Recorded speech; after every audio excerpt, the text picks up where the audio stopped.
Good morning, and thank you all for joining us for an important update on where we are with the cyber attack. Let me once again express my anger, my frustration that our city and our residents have been attacked by cyber criminals.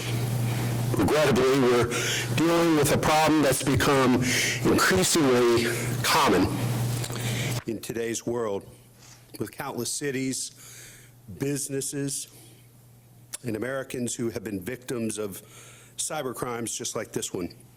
According to a recent report, the state of ransomware in the U.S., 50 cities have faced cybersecurity attacks this year already. 95 cities were attacked in 2023. Earlier this week, news broke that 2.9 billion Americans' Social Security numbers were stolen in yet another data hack. We are not alone in facing this threat. This is a problem that's increasingly common, but my foremost concern is that it's happened to us, and it's my responsibility to act. Our team continues to work around the clock to restore all city functions, to be as transparent as possible amid an active criminal investigation, and work to protect our residents. I'll be the first to admit I am not an IT expert. I'm a mayor, and my number one job is to make sure we do everything in our power to protect the hard-working families of Columbus who have been the victims of this attack. We have a team of IT and cybersecurity experts who have been working since this attack first happened to restore functions to our city's IT infrastructure, to help protect us against future intrusions and attacks, and to gain an understanding of the full extent of this incident. This is a very complex and rapidly changing situation. While this is an ongoing investigation, we are going to continue to be as transparent and forthcoming with as much verifiable information as possible. Earlier this week, I shared an update from our team about who was impacted by the cyber attack. That information was conveyed in good faith and based on what our team knew to be accurate at that time. New information came to light, and we can now confirm that personally identifiable information was released to the dark web. I know this is frustrating to everyone, myself included, but this is a very dynamic and rapidly changing threat from a highly sophisticated criminal network. One of the data sources we now know was exposed is the prosecutor's database. This includes information of individuals involved with the justice system, including defendants, victims, and witnesses. I want to acknowledge how concerned I am.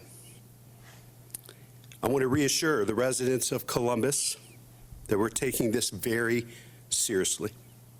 That's why we're continuing to work with the FBI, our cybersecurity experts, and the city attorney. At this point, I can unfortunately say that we will find that more personal information has been accessed or published by these criminals. I understand how frustrating this is for those who have been affected or who are wondering if they were. As we continue to learn more, we're going to be forthcoming with as much verifiable information as possible amid an active investigation. This is why we have provided notification and offered Experian protection to everyone who may have been impacted. I urge the people of Columbus, our employees, our residents, non-residents, to take full advantage of it. As we announced yesterday, all Columbus residents and non-residents whose personal information was shared with the city or the municipal court are now able to sign up for 2 years of the Experian monitoring, which includes $1 million of protection against fraud and identity theft. To sign up, please go to columbus.gov/cyber by November 29th. Service begins upon enrollment. As I said yesterday, and I've said already here today, my number one job is to do everything I can to protect the residents of Columbus. We will continue to be in touch with the FBI, city attorney, and the cybersecurity experts who are working around the clock to get to the bottom of this. And I'll continue to do everything I can to protect the residents of Columbus. Now, I'd like to have City Attorney Zach Klein share some comments, and then we'll take questions. Well, thank you, Mayor. And I want to build upon kind of some of the information that the mayor has shared. First, this has certainly been one of the most challenging and complex situations that I've dealt with being the Columbus City Attorney. It's a ever-moving and evolving investigation, and I want to acknowledge and recognize those who have been with us in helping us as we deal with the city being a victim of a cybercrime. The federal law enforcement team that has been with us every step of the way, certainly Director Orth and his team, our breach counsel, cybersecurity experts, the Ohio Cyber Reserve. It is a Herculean task where the city has assembled a tremendous amount of resources and expertise to help us navigate this very complex situation. And I want to share in the mayor's anger and frustration that these criminals are taking advantage of the people we serve. It's fine for them to sit in Eastern Europe or wherever they sit and pull data, but every field of that data is a person or a loved one in our community. And it's particularly troubling, specifically as it relates to the city attorney's office, that those that we protect and serve, and that I take very seriously as the city attorney, are witnesses and are victims, that not just their information that can be hopefully bolstered and protected by Experian, but what could be sensitive addresses, home addresses. Now, I recognize that some of this information is public and you can go on the municipal court's website and find addresses of individuals. But I think we also have to acknowledge that within that list, there's probably people that are out there that are maybe trying to escape an abuser, that are trying to escape a situation that could be violent for them. And while you may need a certain level of expertise to access information on the dark web, it's not something you can easily Google. The fact of the matter is that criminals out there may have access to it with their own sophistication. And that's why I've already reached out to Legal Aid, their executive director, Kate McGarvey, to let her know about this and let her know that my office stands ready to work with her and her team, especially if there's someone out there that feels like they need to now file a protection order, a civil protection order. So we have resources like Legal Aid, Columbus Legal Aid, that's out there. And I would encourage those that if you feel at any moment that you need a civil protection order, to reach out to Legal Aid. If you feel that you need to escape an abuser, Choices, Lutheran Social Services Choices is available. If you're currently in a situation that is imminently dangerous, call police. Those resources exist all the time, regardless of this cyber attack. But I think we need to double down on that information, that it's available to you now. I take our work protecting victims very, very seriously. They're the most important people that we protect. And I will never waver from that as the city attorney. And my team will do everything we can within our power to make sure that you feel protected and that you are protected as a victim of crime coming down to the municipal court.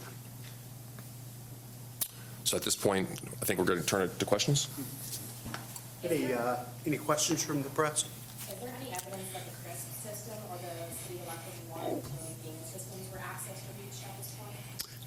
I don't know for sure, but what today is about in us expanding the Experian credit monitoring service is that based on what we know at this point, we believe other information is out on the dark web or could potentially be put out on the dark web, including, information like that. But we cannot necessarily confirm that at this point. What about returns, those types of things? And also, do you know how many individuals outside city employment, just regular folks, may have been exposed? We don't know any of that specific information yet. But again, today is putting forth, and why we're expanding the credit monitoring service is we believe that it is safe to assume that other information, personal identifiable information will be out there. Will you be reaching out personally to people who have been impacted whose personal information is now on the dark web? You're talking about me as the mayor, as the city? I'm not sure which. Was the city going to be contacting these folks who are now scrambling to learn if their information is on the dark web? Mayor, can I answer that question? Please. Yeah. So, Steve, the city is, by going to the website, publishing the notice that you could be subject to this sort of exposure. So we would encourage anyone that has interacted with the city of Columbus, whether including the municipal court, to go to the website that the mayor mentioned to sign up for Experian. The reality is, as this is a complex and evolving situation, and I understand that you want immediate answers of who exactly are in those fields, but that does take time to process. If that if the city was going to be able to have access to review everything. So operating on the assumption that if you touched the city in some way, former employees, current employees, municipal court, take advantage of this and go to the website and sign up for your Experian coverage. How many years back are we talking?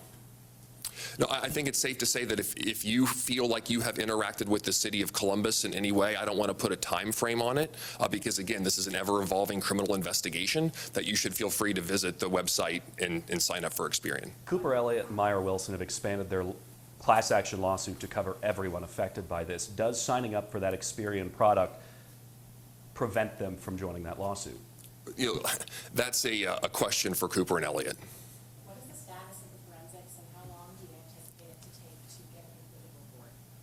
Say that again. What is the status of the forensics and how long do you anticipate it taking to get a completed report? Completed investigation. Based on the experience of the team that we're working with, that could be several more months. Our big focus right now is restoring systems and getting the city operating as effectively and efficiently as we expect and as taxpayers expect, protecting our residents and those that have been impacted by this crime, and certainly that investigation. We want it to be exhaustive, and we will look at everything. As we've talked before, I'm committed to continuous improvement. If there are things that we need to change and do differently, we're going to do that. We've invested $12 million over the last 5 years into cybersecurity. Clearly, we need to do more. And I think based on this investigation, those are going to be top priorities for me and the city as we move forward. Because based on what we've shared today and what you already know, this is happening just in the last 2 years. 145 cities have been attacked. The amount of data breaches and information, personal identifiable information that is out there at times is overwhelming, I think, to the people here and people around the country. And cybersecurity has to become not only a top city priority. I'm going to use my bully pulpit as president of the U.S. Conference of Mayors to ask for a national strategy to support cities and others to make sure we're protecting the people of this city and cities across the country, because clearly there has been a dramatic increase in attacks on cities, and we need to do something to fight back. Mr. Mayor, can you say who's been advising you in some of the statements that you made that turned out not to be correct? There's a team of folks that have been working with us since the beginning, and ultimately, I'm the mayor. The buck stops with me, and I take responsibility for information that I've shared with the public. My job is to acknowledge when that information was inaccurate. It was the best information we had at the time. Clearly, we discovered that that was inaccurate information, and I have to accept responsibility for that. And more importantly, own our process moving forward, to be focused on the victims, our employees, the residents of Columbus, those who have interacted with the city of Columbus, and make sure that we're sharing as much verifiable information as possible. And when we determine that information is inaccurate, we need to own that and be responsible for that. Have you been getting written reports, and would you be willing to share those reports to show where the missteps were made? I have not, and obviously this is all going to be part of the larger investigation that will take several more months to figure out what else we need to change and reform moving forward. So what do you say to the citizens of this city who are now fearful and scrambling to learn if their information is out? I encourage them to go to columbus.gov/cyber, sign up. We need folks to step up and take on some personal cybersecurity efforts as well. So, some simple things about changing passwords and other types of things. But I really encourage people to go to columbus.gov/cyber, sign up for this credit monitoring service, and certainly as we have more information that we can share, we're going to be doing that with the public. What do you tell the people of Columbus as the chief executive of this city who feel the city has been untruthful to them? I accept full responsibility for sharing the best information that I had at the time that was confirmed and corroborated. We learned that information was inaccurate. And why we are here today and why we've taken these proactive measures around expanding, credit monitoring services is to demonstrate our commitment to protecting the people of Columbus. How much is that costing the city? I don't have an exact amount because we haven't figured out how many folks have signed up or will sign up for it, but I think certainly we're talking millions of dollars. So what was that conversation like after you told me that everything is encrypted, things are corrupted, and it was unusable, and then you found out that's not the case? Share with us that conversation you had with those investigators. I was furious. I was frustrated. I was angry. Not about my situation, but the people of Columbus have been victimized. Our employees, our residents, folks who've interacted with the city. That's unacceptable. And we're going to do everything in our power to hold people accountable and protect the people. Mr. Mayor, you had said yesterday in the television interview that you weren't prepared to extend the service just yet, and later in the day you did. Did something happen yesterday that changed your mind? I think ultimately we decided, based on the information, as I said, this is ever evolving and changing, and based on the information that we have now, we think the smartest, most proactive way to protect the people of Columbus is to expand this credit monitoring service to everyone that has interacted with the city, folks that live in this city, obviously expanding beyond our city employees. We think this is the most proactive, thoughtful, best way to protect the people of Columbus. When did you ask for the Ohio cyber? Shoot, I think Director Orth requested it July 31st. And I communicated with Lieutenant Governor Houston about it as well. I think it was about that same time. City Attorney Klein, if your information appears in this, do you have to recuse yourself? What do you mean? In the leak. If your information is in this leak, do you have to recuse yourself from your action? Recuse myself from the litigation? Yes. Okay. So we have been in contact with the Ohio Board of Professional Responsibility, the governing board of lawyers, because this is a unique situation. The purported class that's being alleged are all city employees. I'm a city employee.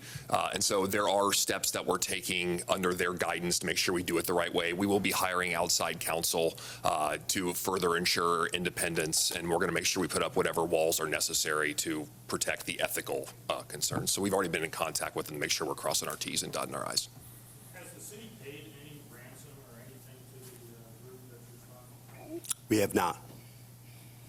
Do we have an idea of exactly who, in terms of the almost 1 million people who live in this city, who is affected? Your water customers, your parking customers? We don't know any of that yet. And certainly as we discover that information, we'll share that. But that's why we think this very proactive and thoughtful approach to expanding credit monitoring service is one of the most important things we can do right now. But as we learn more, obviously, we'll share more and potentially do more to protect the people of Columbus. Did the investigators tell you how they did not find these files open when they were working on this for at least a week? It's part of the ongoing investigation. What have they told you? It is part of the ongoing investigation, and as we learn more, we will correct it. Is there a reason you waited 4 days to even announce that there had been a cyber breach? I think, we wanted to make sure that the information that we were able to confirm and corroborate that had been shared last Tuesday. If we go back, we had the information I shared on Tuesday confirmed on that Friday before, corroborated over the weekend, shared it on Tuesday, learned later that day that information was inaccurate. So we, put out several statements, shared information, expanded the credit monitoring service, and we're here today to answer questions and to share where we are and where we're headed. Do you know when city services will be completely up and running and what's the status? As quickly as possible. As you know, we've been working around the clock. We've had a number of systems already restored, and we're going to continue working around the clock. We're going to do it as quickly as we can, but we also need to make sure we do it as securely as we can, because we don't want to have any additional risk and exposure by restoring systems too quickly. Can you say ultimately how many systems you told me that? How many different city systems? Can't at this point. Have you found patient zero? I'm sorry? Have you found patient zero? I don't know if we have yet. That's part of the ongoing investigation, and probably not know that for some time. All right, thank you. Good?